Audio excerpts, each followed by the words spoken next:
അസ്സലാമു അലൈക്കും വറഹ്മത്തുള്ളാഹി തആല വബറകാതുഹു. ഇന്ന് ഹബീബ് ഉസ്താദിനെ നോമ്പ് തുറപ്പിക്കുന്ന ദിവസമാണ്. അതെ, ഹബീബ് ഉസ്താദ് ഐഷുവിൻ്റെ വീട്ടിലാണ് ഇന്നുള്ളത്. എന്നാൽ നോമ്പ് തുറക്കാൻ ഇതുവരെ ഉസ്താദ് വരാഞ്ഞിട്ടല്ല, വരാറുണ്ട്. പക്ഷേ അവരുടെ ഫാമിലി എല്ലാവരെയും കൂട്ടിയിട്ട് ഇന്നാണ് നോമ്പ് തുറയുടെ ദിവസം. അതിനുവേണ്ടി നമ്മുടെ ആഷി ഉസ്താദിൻ്റെ വീട്ടിൽ ഒരുക്കങ്ങളാണ്. ഹബീബ് ഉസ്താദ് ഇടയ്ക്കിടെ നോമ്പ് തുറക്കാറുണ്ട്, പോവാറുണ്ട്. അങ്ങനെയൊക്കെയാണ്. പലപ്പോഴും അത്താഴത്തിനും കാണാറുണ്ട്. അദ്ദേഹം പിന്നെ പല ദിവസങ്ങളിലും നോമ്പ് തുറന്നും നമ്മുടെ ഐഷുവിൻ്റെ അടുത്തേക്ക് വരാറുണ്ട്. അതൊക്കെ അദ്ദേഹത്തിൻ്റെ ഇഷ്ടം പോലെയാണ്. അതിന് പ്രത്യേകിച്ച് വിളിക്കും പറയൊന്നും വേണ്ട.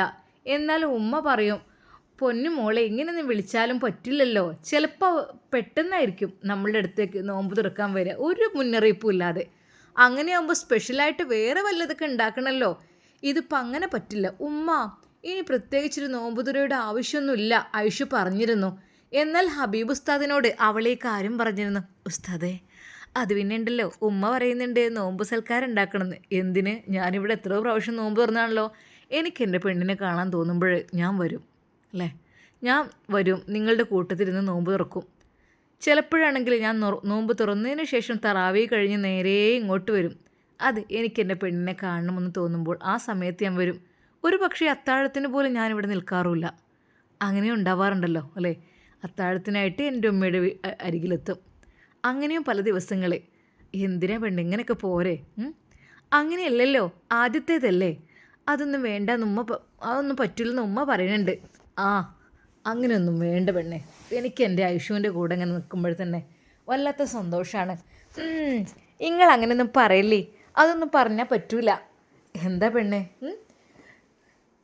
ഐഷു, അതിൻ്റെ ആവശ്യമൊന്നുമില്ല. അത് അങ്ങനെയാണ് ഞാൻ ഉമ്മയെ കുട്ടി ഒരിക്കലും വരാം. അല്ലക്കാ, ഉമ്മ മാത്രമല്ലല്ലോ, ഇക്കയുടെ ഫാമിലിയൊക്കെ വേണ്ടേ? ഇക്കയുടെ ഫാമിലിയൊക്കെ എത്രയുണ്ട്, അവർക്കൊക്കെ ഉണ്ടാവില്ലേ നോമ്പ് തുറക്കാൻ ഇങ്ങോട്ട് എന്ന് വിളിക്കാത്ത? ഏയ് അങ്ങനെയൊന്നുമില്ല. ആരും പറഞ്ഞ്? ഏയ് അങ്ങനെയൊന്നുമില്ല കേട്ടോ. എനിക്ക് അതിനെക്കുറിച്ച് ഞാൻ ചിന്തിച്ചിട്ടേ ഇല്ല. ഇപ്പോൾ ഇത്ര ദിവസമായി, ഇനിയിപ്പോൾ ഇപ്പോഴാണോ എന്നെ നോമ്പ് തുറപ്പിക്കുവാൻ വേണ്ടിയൊക്കെ സ്പെഷ്യലായിട്ടൊക്കെ? അങ്ങനെ ചെയ്യുമ്പോൾ പിന്നെന്താ, പെട്ടെന്ന് വിളിച്ചാൽ വരൂല, വിളിച്ചാൽ പറയും എനിക്ക് പറ്റൂല എന്ന് പറയും, പിന്നെ പെട്ടെന്ന് സർപ്രൈസായിട്ട് വരും. അങ്ങനെയാണല്ലോ, അതല്ലേ പെണ്ണെ രസം. നിനക്ക് സർപ്രൈസ് ഒന്ന് പറ്റിക്കാൻ എനിക്ക് ഇഷ്ടമാണ്, അതുകൊണ്ടാണ്. അല്ലെങ്കിലും ഉസ്താദ്മാർ ഇങ്ങനെയൊക്കെ ചെയ്യാൻ പാടുണ്ടോ? എന്താ ഞാൻ ചെയ്തത്? ഞാൻ എൻ്റെ പെണ്ണിൻ്റെ അടുത്തേക്ക് വരുന്ന ഇത്ര തെറ്റായ കാര്യമാണോ? അങ്ങനെയല്ലേ ഞാൻ പറഞ്ഞത്. പിന്നെന്താ, ഞാൻ അതേ ചെയ്യുന്നുള്ളൂ. ചിലപ്പം പെട്ടെന്ന് വരും നിൻ്റെ അടുത്തേക്ക്, അതല്ലേ നീ പറഞ്ഞത്. എന്നാലും വേണ്ട വേണ്ട, ഞാൻ ഉമ്മയോട് പറഞ്ഞോളാം. അങ്ങനെ അത് ഹബീബ് ഉസ്താദ് അന്ന് ഉമ്മയോട് പറയുന്നു, പൊന്നുമ്മ, നിങ്ങൾ പ്രത്യേകിച്ച് നോമ്പുതുറയും കാര്യങ്ങളൊന്നും ഉണ്ടാക്കൊന്നും വേണ്ട. മോനെ, അത് പറഞ്ഞാൽ പറ്റില്ലല്ലോ, ആദ്യത്തെ ആണ്ടർദ്യല്ലേ. അപ്പോൾ പിന്നെ കല്യാണം കഴിഞ്ഞിട്ട് കൊല്ലങ്ങളായാലും വരെ നല്ല രീതിയിൽ മരുക്കളെ നോമ്പ് തുറപ്പിക്കുക. ഉമ്മ, ഞാനിവിടെ എത്ര പ്രാവശ്യം വരുന്നത്.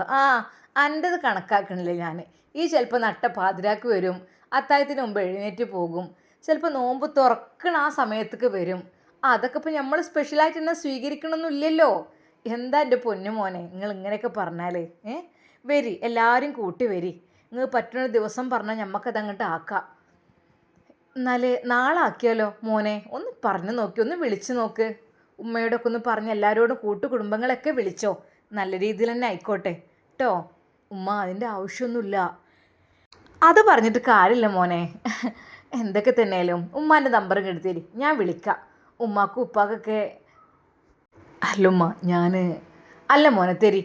അപ്പോൾ തന്നെ അതാ നമ്പറെല്ലാം വാങ്ങി വെച്ചു. എന്നാൽ അല്പസമയം കഴിഞ്ഞപ്പോൾ ഹബീബ് ഉസ്താദ് അവിടെ നിന്ന് പോയി. ഐഷുവിനെ ഒന്നുകൂടി കണ്ടുകൊണ്ട്, ഐഷു, എന്നാൽ ഞാൻ ഇറങ്ങട്ടെ. ഇങ്ങളെ വാക്ക് എനിക്ക് അത്ര വിശ്വാസമൊന്നും പോരാ.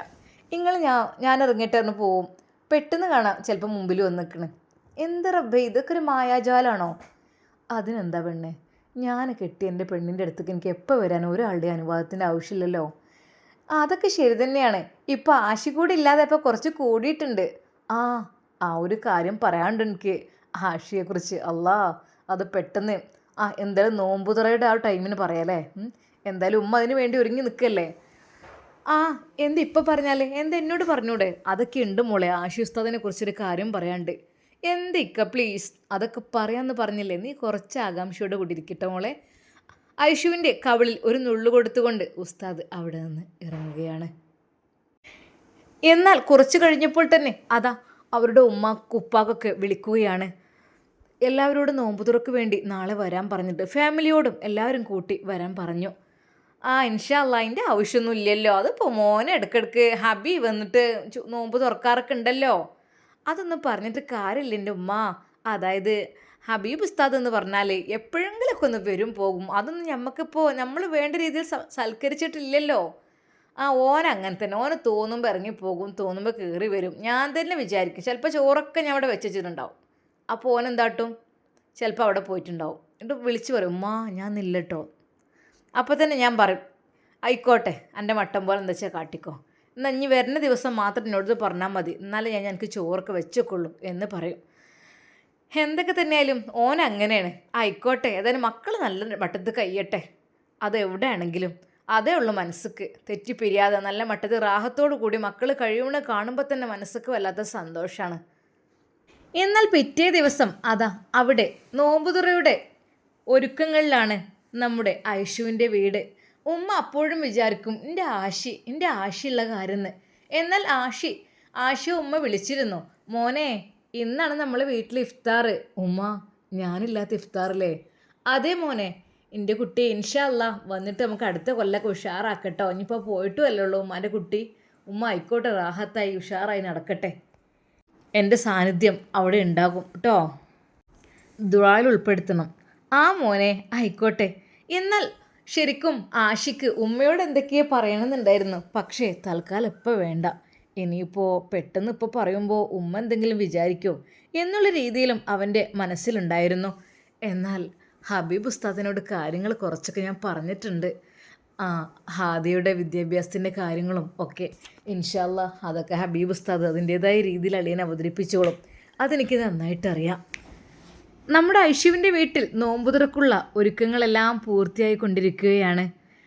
പള്ളിയുടെ മിനാരത്ത് നിന്ന് മഗ്രിബ് ബാങ്കിൻ്റെ സമയം അടുത്തതായി അറിയിക്കുന്ന ഒരു ശാന്തമായ കാറ്റ് വീശുന്നു. വീട്ടുമുറ്റത്ത് അതാ നോമ്പ് തുറക്കുവാനുള്ള ഇരിക്കുവാനുള്ള എല്ലാ കാര്യങ്ങളും സെറ്റാക്കിക്കൊണ്ടിരിക്കുന്നു. ടേബിളിൽ ഷീറ്റുകൾ വിരിക്കുന്നു.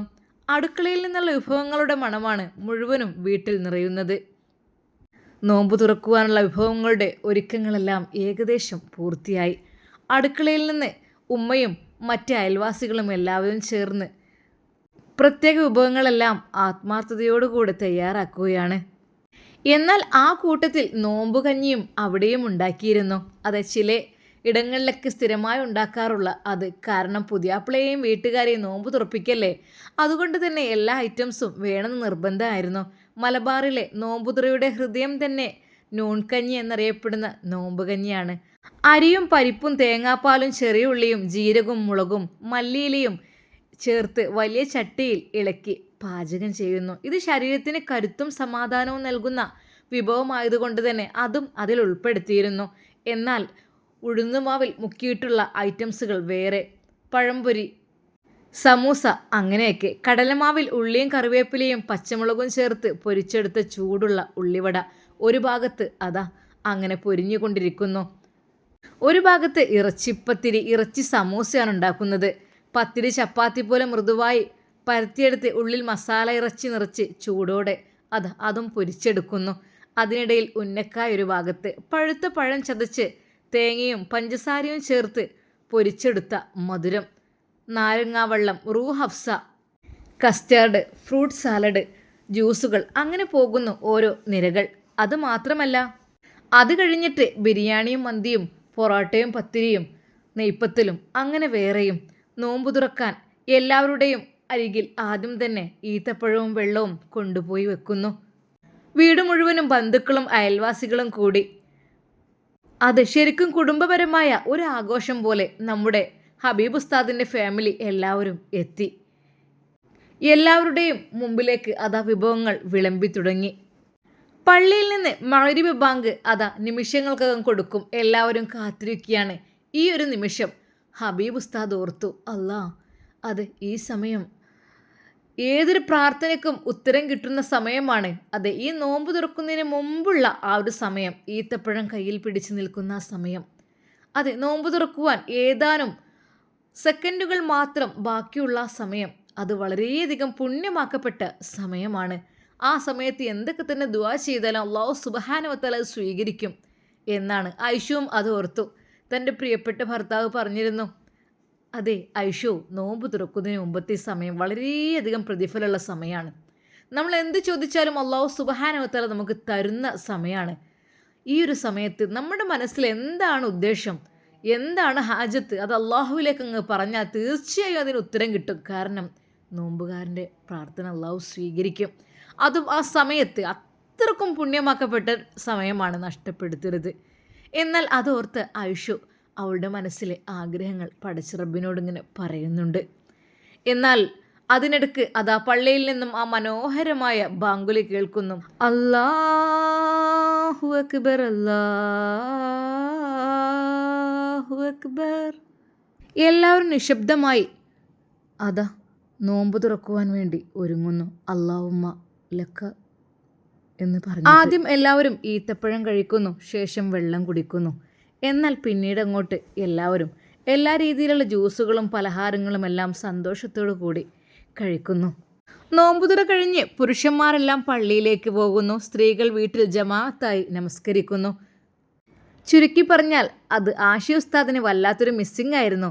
ആഷി ഉസ്താദിൻ്റെ വീട്ടിൽ, അതും പെങ്ങളെ നിക്കാഹ് കഴിഞ്ഞിട്ട് ആദ്യത്തെ വലിയ നോമ്പുതുറയിൽ കൂടാൻ പറ്റിയില്ലല്ലോ എന്നുള്ള കാര്യങ്ങൾ ആലോചിച്ചപ്പോൾ അവൻ ഐഷുവിനോട് പറഞ്ഞു, ഐഷു കുറച്ച് ഫോട്ടോസും വീഡിയോസൊക്കെ എടുത്തിടണം മോളെ, ഇക്കൊക്കെ കാണാനാണ്. ആയിക്കോട്ടെക്ക, തീർച്ചയായും. അങ്ങനെ ഏതാ എല്ലാവരും തറാവീഹിന് വേണ്ടി പള്ളിയിലേക്ക് എത്തുന്നു. തറാവീഹ് നമസ്കാരവും ദുആയും എല്ലാം കഴിഞ്ഞ് അതാ ഐഷുവിൻ്റെ വീട്ടിലേക്ക് ഹബീബ് ഉസ്താദ് വരുന്നു. പലരും അവിടെ വെച്ച് പിരിയുന്നു. എന്നാൽ തറാവീഹിന് ശേഷം ചെറിയൊരു പ്രഭാഷണം അവിടെ ഉണ്ടായിരുന്നു.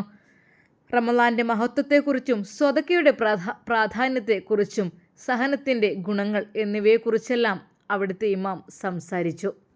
നമസ്കാരം കഴിഞ്ഞ് എല്ലാവരും വീട്ടിലേക്ക് എത്തിയപ്പോഴും അതാ ചില വീടുകളിൽ പതിവുള്ള ഒരു ചായ സൽക്കാരം, നല്ല ചൂടുള്ള ചായയും നല്ല പഴംപൊരിയും പത്തിരിയും ബീഫൊക്കെ ഇട്ട് അങ്ങനെ നമ്മുടെ ഹബീബ് ഉസ്താദും ഭക്ഷണം കഴിക്കുവാൻ വേണ്ടിയിരുന്നു. കൂടെ വന്നവരെല്ലാം അപ്പോൾ തന്നെ പോയിട്ടുണ്ട്. ബന്ധുക്കളും സുഹൃത്തുക്കളും ഒത്തിരുന്ന് അനുഭവങ്ങൾ ഓരോന്ന് പറഞ്ഞുകൊണ്ട് സന്തോഷത്തോടു കൂടി ഭക്ഷണം കഴിക്കുകയാണ്. അതിനിടയിൽ പാവങ്ങൾക്കുള്ള ഫിത്ർ സക്കാത്തിൻ്റെ കാര്യവും ചർച്ച ചെയ്യുന്നുണ്ട്. അതിനിടക്ക് അതാ നമ്മുടെ ഹബീബ് ഉസ്താദ് ആ ഒരു കാര്യം അവിടെ പങ്കുവെക്കുകയാണ്.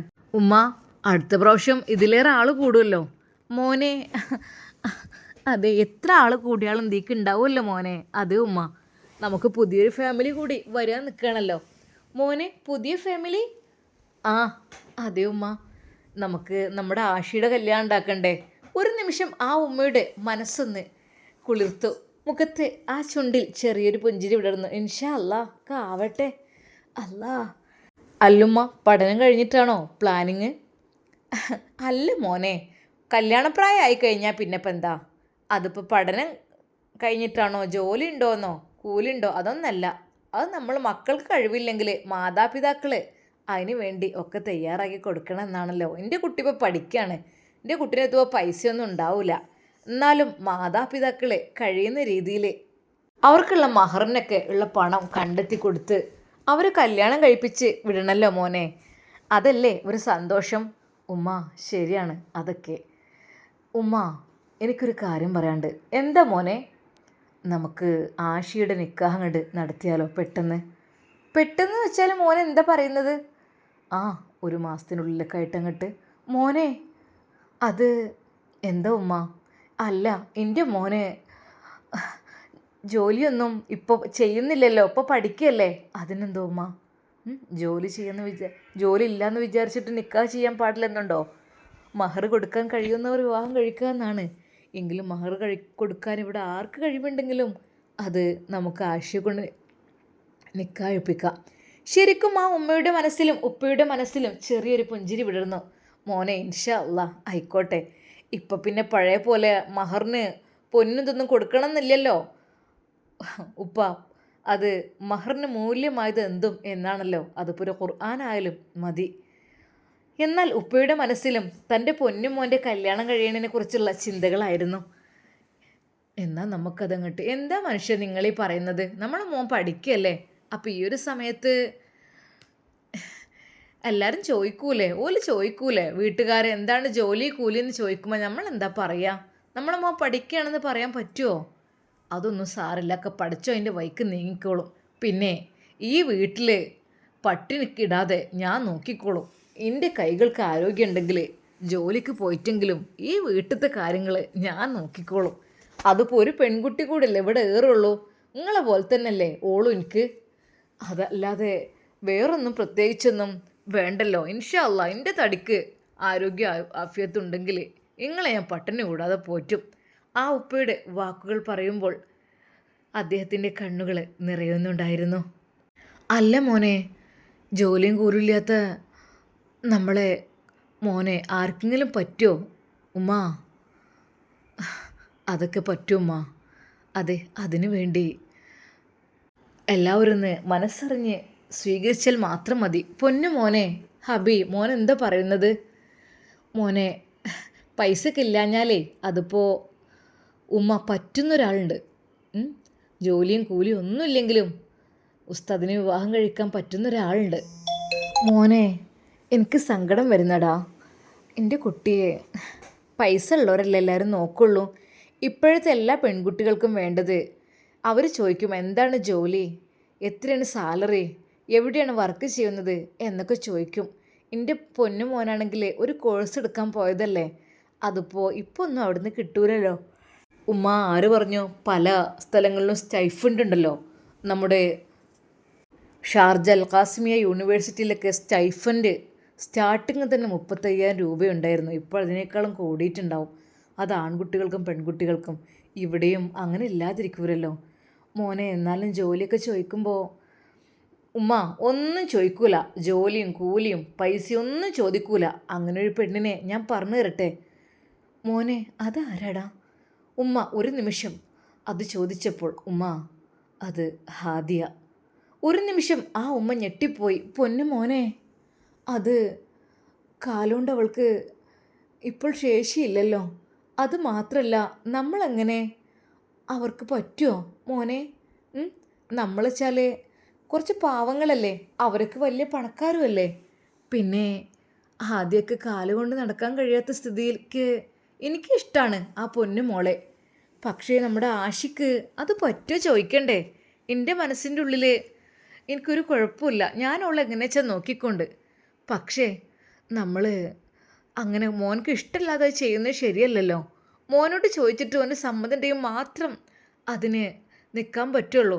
കാരണം അവൻ്റെ കൂട്ടുകാരൊക്കെ വൈഫുമാരെയും കൊണ്ട് നടന്നു പോകുമ്പോഴേ എൻ്റെ കുട്ടി ഒരു വീൽ ചെയറിലുള്ള കുട്ടിയെയും കൊണ്ട് പോകുന്നൊരവസ്ഥ ആകുമ്പോഴേ എല്ലാവരും എൻ്റെ കുട്ടിയെ വിഷമിപ്പിക്കുമോ എന്നുള്ള കാര്യത്തിൽ എനിക്ക് നല്ല ടെൻഷനുണ്ട്.